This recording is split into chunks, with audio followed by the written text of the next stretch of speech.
si Digo nga, idang-ihin nung nakita si Trillanes. Totoo ba, Sen? Na tayo doon ng tayo sa upuan? Baka. Hindi ko na siya gano'ng pinapansin. Oo. Langilabot ata sa'yo, Sen. Baka naman malamig. Nilalamig. Nilamig sa soda. Ba't ka naman lalamig din, Sen? Ang init nga ni Digong doon, binabanatan yung mga ano. Basta't, yun, sana naman, ito lang mga kababayan natin na naniniwala pa rin kay Duterte, buksan nyo naman yung mga mata nyo. Napaka-obvious naman di ba? Oo. Kaya kung uulit pa yan, di ba? Pag mga ganitong gawain, ilalagay mo pa rin sa Malacanang. At hindi lang itong si Sara, hindi lang yan siya, isa, package yan. Na-imagine mo si Pulong. House Speaker. House Speaker yan. Di ba? O si Baste, gagawin niyang department secretary, di ba? Baka si Kitty, patakbuhin na ng mayor. Tapos gano'n na yan, magpapalit-palitan na lang yan. Yan yung sinasabing Fat Dynasty. Buti nga sana kung magagaling. Buti kung magagaling, may puso para sa taong bayan, hindi mga kurakot, hindi mga mamatay tao. Kumaga, wala naman tayong problema doon. Hindi tayo titindig ng ganito laban sa kanila. Kung maayos sila. Correct. Kasi sa totoo lang, malaki na nawawala sa Pilipinas. Katulad ngayon, yung utang natin, di ba? Sabi nga ni Senator Rapi Tulfo, haharap si Senator Win Gatchalian, si Secretary Ralph Recto, si ES, di ba? Nalaman na ganun na kalaki yung utang. Grabe, ilang milyon. Alos na nga, ilang bilyon. Ilang trilyon. Trilyon na. Meron sa peso, meron tayong trilyon. Meron din billion na ang pinag-uusapan is, I think it's a foreign currency ata yun. The discussion nila. Pero kawawa tayo sa imagine mo, no? Yun ang...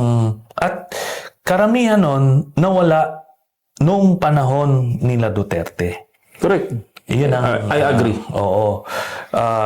Tapos wala ka naman makitang mga proyektong mga talagang pinagkakagasusan. Wala naman Sabi ko nga sa'yo, Sen, sa 119 na binibidang build. 8 lang ang natapos, tapos PPP pa. Di ba? PPP pa. Kay President Pinoy pa yun. Yung public-private partnership pa natapos. yun yung palaisipan dito. Saan napunta yung pera? At ito, maganda yung punto ni Yusek Claire Castro. Sa lahat ng mga termino ng presidente, termino ni Duterte, yung may pinakamaraming flood control projects. Correct. 14,000 ito. 14,000 nung panahon niya, term niya.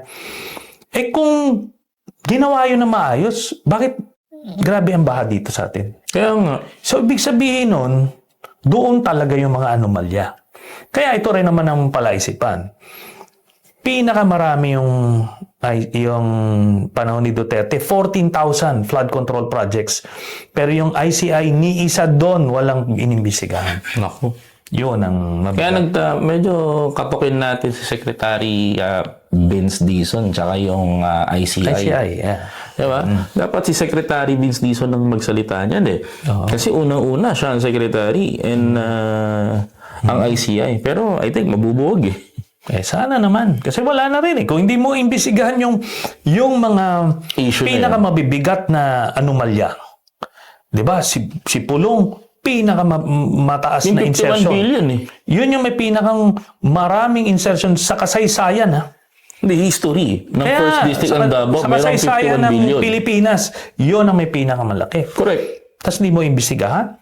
O tapos si Pulong na ayaw umate. 200 ang ibinigay na kontrata, binigay sa tatay kapatid, hindi mo rin imbisigahan.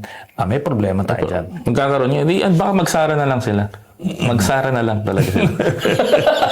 Tama ba ako, Sen? Kasi baka magtanong yung mga kababayan natin Bakit kahit ako nagko-content sa content ko, sabi ko, di magsara na lang sila. Tama, di ba? Kasi kung wala rin namang silbi, wala rin namang wag na lang. Magsara na lang talaga sila. Sabi natin kay Presidente, Mr. President, the ICI is magsasara na lang talaga sila. Sen, speaking of President Bongbong Marcos, mabalik lang tayo. May umuugong ngayon sa social media, even sa mainstream media, na si President Bongbong Marcos Jr. is planong ipa-impeach ng mga kabilang kampo.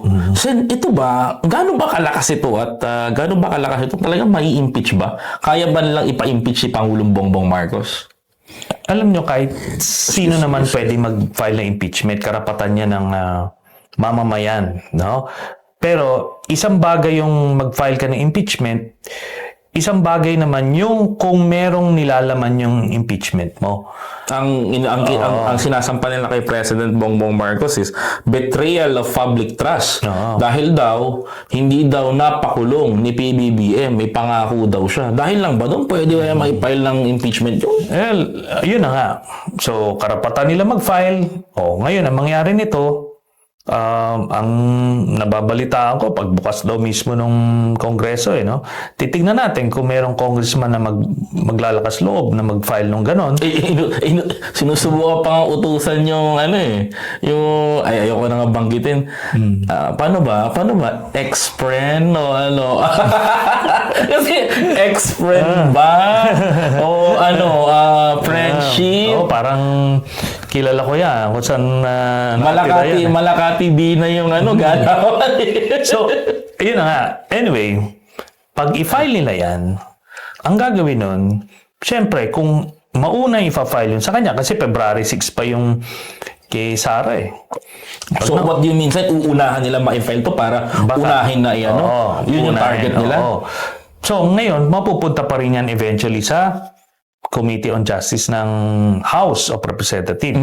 Tapos, ang mangyari doon, mag-decide yung Committee on Justice.